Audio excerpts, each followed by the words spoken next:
ഒരുപാട് പേരെ ബാധിക്കുന്ന പ്രശ്നമാണ് നടുവേദനയും ആ വേദന കാലുകളിലേക്ക് ഇറങ്ങുന്ന ഒരു അവസ്ഥയും.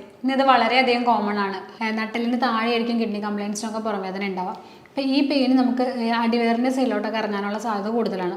ഒരു ഡയറ്റ് ആണെങ്കിലും ശരി, വേറൊരു കാര്യമാണെങ്കിലും ശരി, നിങ്ങളുടെ സ്വന്തം ഇഷ്ടത്തിന് അല്ലെങ്കിൽ യൂട്യൂബ് വീഡിയോസൊക്കെ കണ്ട് ഒരിക്കലും ഡയറക്റ്റ് ചെയ്യാൻ പാടില്ല.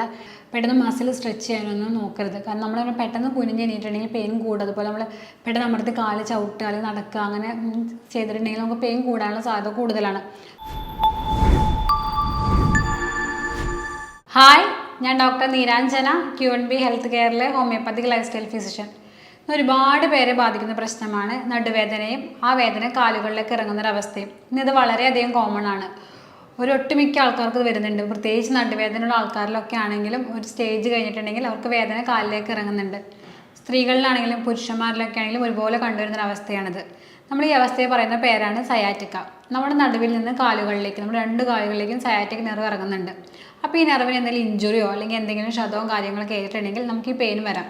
സയാറ്റിക് പെയിൻ എന്ന് പറയും ഇതിന്. നമുക്കതുപോലെ നമ്മുടെ ഡിസ്കിന് എന്തെങ്കിലും തകരാറ് സംഭവിച്ചാൽ, അല്ലെങ്കിൽ നമുക്ക് ഡിസ്കിന് തേയ്മാനം ഉണ്ടെങ്കിൽ, ഡിസ്കിന് ഹെർണിയേഷൻ ഉണ്ടെങ്കിൽ ഒക്കെ ഈ അവസ്ഥ കണ്ടുവരുന്നുണ്ട്. നമ്മളെപ്പോഴും ഇങ്ങനത്തെ ഒരു കാര്യം ട്രീറ്റ് ചെയ്യുമ്പോൾ ശ്രദ്ധിക്കണം എന്താണെന്ന് വെച്ചിട്ടുണ്ടെങ്കിൽ ആ ഒരു കോഴ്സ് കണ്ടുപിടിച്ചിട്ടാണ് ട്രീറ്റ് ചെയ്യാൻ വേണ്ടിയിട്ട്. നമ്മൾ ഏത് നെർവ് റൂട്ടിനെയാണ് എഫക്റ്റ് ചെയ്തിരിക്കുന്നത് അതനുസരിച്ചായിരിക്കും നമുക്ക് പെയിൻ ഉണ്ടാവുക. ആ എഫക്റ്റ് ചെയ്യുന്ന ഏരിയയും അതിനോടനുബന്ധിച്ചായിരിക്കും ഉണ്ടാവുക. അതായത് S1 S2നെയാണ് എഫക്റ്റ് ചെയ്തിരിക്കണമെങ്കിൽ നമ്മുടെ കാഫ് മസിൽസ്, നമ്മുടെ കാലിൻ്റെ വണ്ണയുടെ അവിടെ ആയിരിക്കും പെയിൻ ഉണ്ടാവുക. S2 S3നെ ആണെങ്കിൽ ആ വേദന നമ്മുടെ വിരലുകളിൽ വരെ ഉണ്ടാകും. അപ്പോൾ നമ്മൾ ഏത് നെർവ് റൂട്ടിനെയാണ് എഫക്റ്റ് ചെയ്തിരിക്കുന്നത് ആ റൂട്ട് മനസ്സിലാക്കിയിട്ട് വേണം ട്രീറ്റ് ചെയ്യാൻ വേണ്ടിയിട്ട്. ഇതിന് എക്സ്റേ MRI ഒക്കെ അവൈലബിൾ ആണ്. അതുപോലെ നമുക്ക് ഈ ഒരു കണ്ടീഷൻ അക്യൂട്ടായിട്ടും വരും, ക്രോണിക് ആയിട്ടും വരും. അക്യൂട്ട് എന്ന് പറയുമ്പോൾ നമുക്ക് പെട്ടെന്ന് എന്തെങ്കിലും ഇഞ്ചുറി കൊണ്ട് വരുന്നതില്ല, നമ്മളൊന്ന് വീണ് കഴിഞ്ഞാലോ പെട്ടെന്ന് നമുക്ക് മസിലും കാര്യങ്ങളൊക്കെ പിടിച്ച് കഴിഞ്ഞാൽ വരുന്നൊരവസ്ഥയാണ് അക്യൂട്ട്. ക്രോണിക് എന്ന് വെച്ചിട്ടുണ്ടെങ്കിൽ എന്തെങ്കിലും തേയ്മാനം ഉണ്ടെങ്കിൽ അല്ലെങ്കിൽ ഹെർണിയേഷൻ ഉണ്ടെങ്കിൽ വരുന്നൊരവസ്ഥയാണ് ക്രോണിക് എന്ന് പറയുക. അത് ക്രോണിക് എപ്പോഴും നമ്മൾ 6 ആഴ്ച കൂടുതലായിരിക്കണം. ഇപ്പോൾ 1.5 മാസം അല്ലെങ്കിൽ 1 മാസത്തെ കൂടുതൽ നിൽക്കുന്ന പെയിനും കാര്യങ്ങളൊക്കെ ഉണ്ടെങ്കിലാണ് നമ്മൾ അവസ്ഥേനെ ക്രോണിക് എന്ന് പറയുള്ളൂ. കൂടുതലായിട്ട് ഈ സയാറ്റിക് പെയിൻ്റെ കാര്യങ്ങൾ പറഞ്ഞിട്ടുണ്ടെങ്കിൽ, അല്ലെങ്കിൽ കൂടുതലായിട്ട് നമുക്ക് സയാറ്റിക് പെയിൻ വരാനുള്ള റീസൺസ് എന്ന് വെച്ചിട്ടുണ്ടെങ്കിൽ ഒന്ന് IVDP, ഇൻ്റർവെർട്ടിബ്രൽ ഡിസ്ക് പ്രൊലാപ്സ്, നമ്മുടെ നട്ടലിൻ്റെ ഡിസ്കിന് എന്തെങ്കിലും പ്രൊലാപ്സോ ബൾജിങ്ങോ ഉണ്ടെങ്കിൽ. പിന്നെ ഹെർണിയേഷൻ എന്ന് വെച്ചിട്ടുണ്ടെങ്കിൽ ആ ഡിസ്ക് നമുക്ക് കീഴോട്ട് ഇറങ്ങുന്നൊരവസ്ഥ. പിന്നെ നമുക്ക് ഒരുപാട് വണ്ണം ഉണ്ടെങ്കിൽ, നിങ്ങൾക്കറിയാം അമിതമായ വണ്ണം ഉണ്ടെങ്കിൽ നമുക്ക് ഒരുപാട് കംപ്ലയിൻറ്റ്സ് വരും. അപ്പോൾ ഈ അമിതമായ വണ്ണം ഉണ്ടെങ്കിൽ നമുക്ക് സയാറ്റിക് പെയിൻ വരും. പിന്നെ കുടവയറുണ്ടെങ്കിൽ നമുക്ക് വരാം. പിന്നെ നമുക്ക് ആവശ്യത്തിനുള്ള പോഷകങ്ങളും ന്യൂട്രീഷൻസും നമ്മൾ കഴിക്കുന്നില്ലെങ്കിൽ, പിന്നെ ഒരുപാട് നിന്ന് ജോലി ചെയ്യുന്ന ആൾക്കാരാണെങ്കിലും ഇരുന്ന് ജോലി ചെയ്യുന്ന ആൾക്കാരാണെങ്കിലും കിടക്കുന്ന പൊസിഷനും കാര്യങ്ങളൊക്കെ ശരിയല്ലെങ്കിൽ നമുക്ക് നടുവേദനയും അതിനോടനുബന്ധിച്ചിട്ടുള്ള കാലിലേക്ക് ഇറങ്ങുന്ന വേദനയൊക്കെ കണ്ടുവരുന്നുണ്ട്. പിന്നെ പണ്ട് മുതൽ നടുവേദനയും കാര്യങ്ങളൊക്കെ ഉണ്ടാക്കിയിട്ട് നമ്മൾ തീരെ ശ്രദ്ധിക്കാണ്ട് കുറേ വർഷം കഴിഞ്ഞിട്ടുണ്ടെങ്കിൽ ഈ പെയിൻ കാലിലേക്ക് ഇറങ്ങും. അപ്പം ഇങ്ങനെ നമ്മൾ ശ്രദ്ധിക്കാത്തുള്ള വിട്ട കണ്ടീഷൻസൊക്കെ ആണെങ്കിൽ ആ പെയിൻ വന്നിട്ടുണ്ടെങ്കിൽ മാറാൻ ഒരുപാട് ടൈം എടുക്കുകയും ചെയ്യും, പെട്ടെന്ന് മാറിയില്ല. ഈ ഇതുകൊണ്ടുണ്ടാകുന്ന വേദന എന്ന് വെച്ചിട്ടുണ്ടെങ്കിൽ ഇപ്പോൾ അക്യൂട്ടൊക്കെ ആണെന്നുണ്ടെങ്കിൽ ചിലപ്പോൾ കുറച്ച് കഴിഞ്ഞാൽ തന്നെ മാറുന്നുണ്ടാവും. പക്ഷേ ആ ഒരു കാലയളവിലുള്ള പെയിൻ വളരെയധികം ശക്തമായിട്ടുള്ളൊരു പെയിൻ ആയിരിക്കുള്ളൂ. അപ്പോൾ കൂടുതലും ഈ സയാറ്റിക് പേഷ്യൻസിന് അറിയാൻ പറ്റും, അവർക്ക് കാലൊക്കെ നല്ല കടച്ചിലായിരിക്കും, ഇരിക്കാനും നിൽക്കാനൊക്കെ ബുദ്ധിമുട്ടായിരിക്കും. കുറച്ച് നേരം നിന്ന് കഴിഞ്ഞാലോ അല്ലെങ്കിൽ കുറച്ച് നടന്നു കഴിഞ്ഞാലോ ഒക്കെ അവർക്ക് വേദനയായിരിക്കും. നല്ല കുത്തുന്ന പോലത്തെ വേദനയായിരിക്കുള്ളൂ. അതുപോലെ കടച്ചിൽ അനുഭവപ്പെടാം, തരിപ്പ് അനുഭവപ്പെടാം. അപ്പോൾ തരിപ്പൊക്കെ അനുഭവപ്പെട്ടിട്ടുണ്ടെങ്കിൽ കൂടുതൽ ഹെർണിയേഷൻ്റെ ഭാഗമായിട്ടായിരിക്കും തരിപ്പും കാര്യങ്ങളൊക്കെ ഉണ്ടാവുക. അതുപോലെ തന്നെ കാലിൻ്റെ വിരലുകളിലേക്കൊക്കെ അറ്റം വരെ വേദന ഇറങ്ങിയിട്ടുണ്ടെങ്കിൽ അത് നെർവ് റൂട്ടിനെ എഫക്റ്റ് ചെയ്തിട്ടുണ്ട്. നമ്മൾ ആ നെർവ് റൂട്ട് ഏതാണെന്ന് കണ്ടുപിടിച്ച് ട്രീറ്റ് ചെയ്യുന്നതായിരിക്കും കൂടുതൽ നല്ലത്. അതുപോലെ പോഷകങ്ങളുടെ കുറവ് കൊണ്ടുള്ള പുറംവേദന കാര്യങ്ങളൊക്കെ ആണെന്നുണ്ടെങ്കിൽ നമ്മൾ അതിന് വേണ്ടിയുള്ള കാര്യങ്ങൾ നമ്മുടെ ഭക്ഷണത്തിൽ കുറച്ചധികം ഉൾപ്പെടുത്തണം. അപ്പോൾ പ്രത്യേകിച്ച് ഒരുപാട് നേരം നിന്ന് ജോലി ചെയ്യുന്ന ആൾക്കാരാണെങ്കിലും അവർ കണ്ടിന്യൂസ് ആയിട്ട് കുറേ നേരം നിന്ന് ജോലി ചെയ്യുമ്പോൾ ഒരു 5 മിനിറ്റ് അല്ലെങ്കിൽ 10 മിനിറ്റെങ്കിലും അവർ ഇടയ്ക്കൊന്ന് ഇരിക്കാൻ വേണ്ടിയിട്ട് ശ്രദ്ധിക്കണം. അല്ലെങ്കിൽ നമ്മൾ ഈ വേദന കുറച്ച് കഴിയുമ്പോൾ വെരിക്കോസ് വെയിനും കാര്യങ്ങളൊക്കെ വരാനുള്ള സാധ്യതയുണ്ട്. പിന്നെ വണ്ണം കൊണ്ടുള്ള ബുദ്ധിമുട്ടും കാര്യങ്ങളാണെങ്കിൽ നിങ്ങൾ അതിന് വേണ്ടി വണ്ണം കുറയ്ക്കാനുള്ള വ്യായാമങ്ങൾ എന്തായാലും ചെയ്യണം. അപ്പോൾ ആഴ്ചയിൽ 5 ദിവസമെങ്കിലും 45 മുതൽ 1 മണിക്കൂർ വരെ നിങ്ങൾ വ്യായാമം വേണ്ടിയിട്ട് ചെയ്യണം. പിന്നത്തെ ഒരു കാര്യം എന്ന് വെച്ചിട്ടുണ്ടെങ്കിൽ നമ്മളിതിൻ്റെ സ്റ്റേജ് അനുസരിച്ച് വേണം ട്രീറ്റ് ചെയ്യാൻ വേണ്ടിയിട്ട്. ഇപ്പോൾ അക്യൂട്ടൊക്കെ ആണെന്നുണ്ടെങ്കിൽ പെട്ടെന്ന് ട്രീറ്റ് ചെയ്താൽ മാറും. പക്ഷെ നമ്മളത് വെച്ചുകൊണ്ടിരുന്നിട്ട് കുറേ കഴിഞ്ഞിട്ടാണ് ട്രീറ്റ് ചെയ്യുന്നുണ്ടെങ്കിൽ മാറാനായിട്ട് ഒരുപാട് ടൈം എടുക്കുകയും ചെയ്യും. പിന്നെ അത് കോംപ്ലിക്കേഷൻസ് ഉണ്ടാകും. ചിലപ്പോൾ ഡിസ്ക് പ്രൊലാപ്സും വരാം, ഹെർണിയേഷൻസ് വരാം, അങ്ങനത്തെ ഒരുപാട് കാര്യങ്ങളും ബുദ്ധിമുട്ടുകളൊക്കെ ഉണ്ടാകും. പിന്നെ ചില കണ്ടീഷൻസിൽ നീർക്കെട്ടുണ്ടെങ്കിൽ, ഇപ്പോൾ എന്തെങ്കിലും കാര്യം കൊണ്ട് നീർക്കെട്ട് വന്നിട്ടുള്ള കാര്യങ്ങളൊക്കെ ആണെങ്കിൽ പെട്ടെന്ന് നമ്മൾ ട്രീറ്റ് ചെയ്തിട്ടുണ്ടെങ്കിൽ മാറും. പിന്നെ നിങ്ങൾ ശ്രദ്ധിക്കേണ്ട കാര്യം എന്താണെന്ന് വെച്ചിട്ടുണ്ടെങ്കിൽ ഇന്നിപ്പോൾ യൂട്യൂബിൽ ഒരുപാട് വ്യായാമങ്ങൾ ലഭ്യമാണ്. അപ്പോൾ നമ്മളത് കണ്ടിട്ട് സ്വന്തമായിട്ട് ചികിത്സിക്കാതിരിക്കുകയായിരിക്കും നല്ലത്. കാരണം ഒരാൾക്ക് കുറഞ്ഞു എന്ന് വെച്ചിട്ട് നമുക്കത് കുറയണമെന്നില്ല. ഏറ്റവും ബെറ്റർ എന്താണെന്ന് വെച്ചിട്ടുണ്ടെങ്കിൽ നമ്മുടെ ഡോക്ടറെ കണ്ടിട്ട് നമ്മുടെ ഏതാണ് അവസ്ഥ, എത്രാമത്തെ സ്റ്റേജാണ്, റൂട്ടിനെയാണ് എഫക്റ്റ് ചെയ്തിരിക്കുന്നതൊക്കെ മനസ്സിലാക്കിയിട്ട് അതിനെ ട്രീറ്റ് ചെയ്യുന്നതായിരിക്കും ഏറ്റവും ബെറ്റർ. ഇന്നിപ്പോൾ MRIയിലൂടെയും അതുപോലെ തന്നെ എക്സ്റേ ഒക്കെ എടുത്തിട്ട് നമുക്ക് സ്റ്റേജും കാര്യങ്ങളൊക്കെ മനസ്സിലാക്കാൻ പറ്റും. പിന്നെ നടുവിൽ നിന്ന് കാലിലേക്ക് ഇറങ്ങുന്ന വേദന ഡോക്ടേഴ്സിനെ കേൾക്കുമ്പോൾ തന്നെ മനസ്സിലാക്കാൻ പറ്റും സയാറ്റിക് കൊണ്ടുള്ള പെയിനാണെന്ന്. അതിൻ്റെ കോഴ്സ് കണ്ടുപിടിച്ച് ട്രീറ്റ് ചെയ്യുന്നതായിരിക്കും നമുക്ക് ഏറ്റവും എളുപ്പം മാറാൻ വേണ്ടിയിട്ട്. പിന്നെ നടുവേദനയാണെങ്കിലും നമ്മുടെ ഈ സയാറ്റിക്കേൻ്റെ പെയിൻ ആണെങ്കിലും ഒരു ഏജ് കഴിഞ്ഞിട്ടുണ്ടെങ്കിൽ വരാനുള്ള സാധ്യത കൂടുതലാണ്. നമ്മുടെ എല്ലിനൊക്കെ വളവ് സംഭവിച്ചിട്ടുണ്ടെങ്കിലും അതുപോലെ തന്നെ തേയ്മാനം പോലത്തെ പ്രശ്നങ്ങളും കാര്യങ്ങളൊക്കെ ഉണ്ടെങ്കിലും, ഇപ്പോൾ നമുക്കറിയാം തേയ്മാനം എന്നൊക്കെ പറയുമ്പോൾ ഡീജനറേറ്റീവ് ഡിസോർഡേഴ്സ് ആണ്.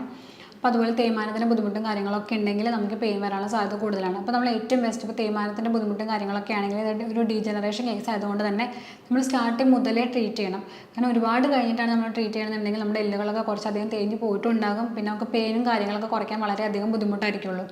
അതുപോലെ തന്നെ എല്ലിന് വളവുള്ള ആൾക്കാരാണെങ്കിലും ചില കേസിൽ സർജറിയും കാര്യങ്ങളൊക്കെ വേണ്ടി വരും. അപ്പോൾ നിങ്ങൾ ഏറ്റവും നല്ലത് ഫസ്റ്റാണ് നമുക്ക് പെയിൻ തുടങ്ങിയിട്ടുണ്ടെങ്കിൽ അതിൻ്റെ റൂട്ട് കണ്ടുപിടിക്കാനായിട്ട് നിങ്ങൾ ഡോക്ടറെ കണ്ട് കൺസൾട്ട് ചെയ്തിട്ട് മരുന്ന് കഴിക്കണം.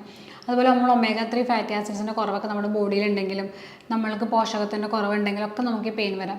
ഇതൊക്കെ നമ്മൾ നമ്മുടെ ഭക്ഷണത്തിലൂടെ തന്നെ ശരിയാക്കി എടുക്കാൻ പറ്റും. ഇപ്പോൾ omega-3 ഫാറ്റി ആസിഡ്സിൻ്റെ കുറവാണെന്നുണ്ടെങ്കിൽ നമ്മുടെ ഭക്ഷണത്തിൽ ചാള, അയില, ചൂര അതുപോലെ ചെറിയ മത്സ്യങ്ങളൊക്കെ കുറച്ചധികം ഉൾപ്പെടുത്തിയാൽ നന്നായിരിക്കും. പിന്നെ ഏതൊരു കംപ്ലയിൻറ്റിനാണെങ്കിലും നിങ്ങൾ ശ്രദ്ധിക്കേണ്ട കാര്യം എന്താണെന്ന് വെച്ചിട്ടുണ്ടെങ്കിൽ ഒരുപാട് വറുത്തും പൊരിച്ചിട്ടുള്ള ഭക്ഷണങ്ങൾ കുറയ്ക്കണം. ഏറ്റവും ബെസ്റ്റ് നിങ്ങളിപ്പോൾ ചിക്കനൊക്കെ കഴിക്കുമ്പോൾ അതായത് ഫിഷൊക്കെ കഴിക്കുമ്പോൾ കറി വെച്ച് കഴിക്കുന്നതായിരിക്കും നല്ലത്. പിന്നത്തെ ഒരു കാര്യം എന്ന് വെച്ചിട്ടുണ്ടെങ്കിൽ നമുക്ക് ഈ കിഡ്നി കംപ്ലയിൻറ്റ്സ് ഉണ്ടെങ്കിലും പുറംവേദന വരാം. അപ്പോൾ കിഡ്നി കംപ്ലയിൻറ്റ്സ് ഒക്കെ ഉള്ള പുറംവേദനയാണെന്നുണ്ടെങ്കിൽ നമ്മുടെ നട്ടലിന് താഴെയായിരിക്കും കിഡ്നി കംപ്ലയിൻറ്റ്സിനൊക്കെ പുറംവേദന ഉണ്ടാവുക. അപ്പോൾ ഈ പെയിൻ നമുക്ക് അടിവയറിൻ്റെ സൈഡിലോട്ടൊക്കെ ഇറങ്ങാനുള്ള സാധ്യത കൂടുതലാണ്. അപ്പോൾ ഇങ്ങനത്തെ കേസൊക്കെ ആണെന്നുണ്ടെങ്കിൽ നമ്മളെ മൂത്രത്തിൽ പത കാണും, അതുപോലെ തന്നെ രക്തം കാണും, നമുക്ക് വേറെയും ശാരീരികമായിട്ടുള്ള ബുദ്ധിമുട്ടുകൾ കാര്യങ്ങളൊക്കെ ഉണ്ട്. അപ്പോൾ ഈ മൂത്രത്തിൽ പത കാണുക അല്ലെങ്കിൽ രക്തം കാണുക, അടിവയറിൻ്റെ താഴോട്ട് പെയിൻ ഇറങ്ങുക, ഇതൊക്കെയാണെന്നുണ്ടെങ്കിൽ നമുക്ക് കിഡ്നി കംപ്ലയിൻറ്റ് മൂലമുള്ള പുറംവേദനയായിരിക്കും. പിന്നത്തെ കാര്യം എന്ന് വെച്ചിട്ടുണ്ടെങ്കിൽ ഈ ചില ലേഡീസിൽ കണ്ടറിയാൻ പറ്റും PCOD പോലത്തെ കംപ്ലയിൻറ്റ്സ് ഒക്കെ ഉണ്ടെങ്കിൽ അവർക്കും പുറംവേദന ഉണ്ടാകും. PCOD തന്നെ ആവണമെന്നില്ല, ഫൈബ്രോയിഡ് പോലത്തെ കംപ്ലയിൻറ്റ്സ് ഒക്കെ ആണെങ്കിലും അവർക്ക് പുറംവേദന ഉണ്ടാകും. ആ വേദന ചിലർക്ക് കാലിൽ കടച്ചിൽ പോലെ അനുഭവപ്പെടലുണ്ട്. അപ്പോൾ അത് ഈ സയാറ്റിക്കാൻ്റെ വേദന എന്ന് പറയുന്നത് കാല് കടച്ചിലിനേക്കാൾ കൂടുതൽ നമുക്കൊരു പെയിൻ വലിഞ്ഞ് മുറുകി താഴോട്ട് ഇറങ്ങുന്നൊരു വേദനയായിരിക്കും. നല്ല കുത്തുന്ന പോലത്തെ വേദന, തരിപ്പ് അനുഭവപ്പെടുക, കടച്ചിൽ അനുഭവപ്പെടുക, അവർക്ക് കുറേ നേരം നിന്ന് കഴിഞ്ഞാൽ ഇരുന്ന് കഴിഞ്ഞാൽ ഒക്കെ വേദന ഉണ്ടാകും. നമ്മൾ കൂടുതലും ഈ PCOD പോലത്തെ കംപ്ലയിൻറ്റ്സ് അല്ലെങ്കിൽ യൂട്രൈൻ ഫൈബ്രോയിഡ് പോലത്തെ കേസൊക്കെ ആണെന്നുണ്ടെങ്കിൽ അവർക്ക് ഒന്നില്ലെങ്കിൽ നല്ല ബ്ലീഡിങ് ഉണ്ടാകും, അല്ലെങ്കിൽ അവരുടെ പീരീഡ്സ് ഇറഗുലർ ആയിരിക്കുള്ളൂ. അവർക്ക് പെട്ടെന്ന് ക്ഷീണം, തളർച്ചയും ബുദ്ധിമുട്ടുകളും കാര്യങ്ങളൊക്കെ ഉണ്ടാകും. അതുപോലെ വൈറ്റ് ഡിസ്ചാർജ്, വെള്ളപ്പൊക്ക് പോലത്തെ കംപ്ലയിൻറ്റ്സ് ഉണ്ടാകും. അല്ലെങ്കിൽ അവരുടെ പീരീഡ്സ് സ്കാൻഡി ആയിരിക്കും, വലിയ ബ്ലീഡിങ്ങും കാര്യങ്ങളൊക്കെ ഉണ്ടാവില്ല. അപ്പോൾ ഇങ്ങനത്തെ ഒരു കംപ്ലയിൻറ്റ്സ് ആണെന്നുണ്ടെങ്കിൽ ഇതിൻ്റെ കൂടെ കാലുകടച്ചിലും വരാൻ സാധ്യതയുണ്ട്.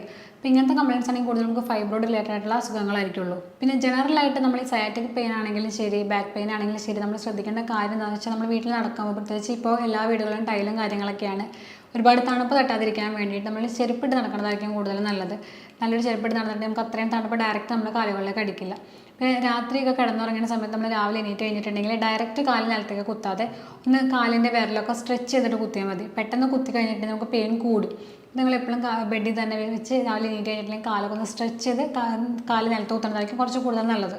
പിന്നെ ഭക്ഷണത്തിൽ നമ്മൾ എന്തൊക്കെ കാര്യങ്ങൾ ശ്രദ്ധിക്കണം എന്ന് വെച്ചിട്ടുണ്ടെങ്കിൽ ഒരുപാട് വറുത്തും പൊരിച്ചായിട്ട് ഭക്ഷണങ്ങൾ ഒഴിവാക്കാൻ വേണ്ടി ശ്രദ്ധിക്കണം. അതുപോലെ തന്നെ മൈദ അടങ്ങിയിട്ടുള്ള ഭക്ഷണങ്ങളാണെങ്കിലും ശരി, ബേക്കറി പലഹാരങ്ങളാണെങ്കിലും ശരി, എണ്ണക്കടികളാണെങ്കിലും ശരി, ഇതൊക്കെ നിങ്ങൾ കഴിക്കുന്നത് കുറയ്ക്കണം. അതിന് പകരം നമുക്ക് ധാരാളം വെജിറ്റബിൾസ് കഴിക്കാം, ഇലക്കറികൾ കഴിക്കാം, അതുപോലെ തന്നെ നാരടങ്ങിയിട്ടുള്ള ഭക്ഷണങ്ങളും കാര്യങ്ങളൊക്കെ കഴിക്കാം.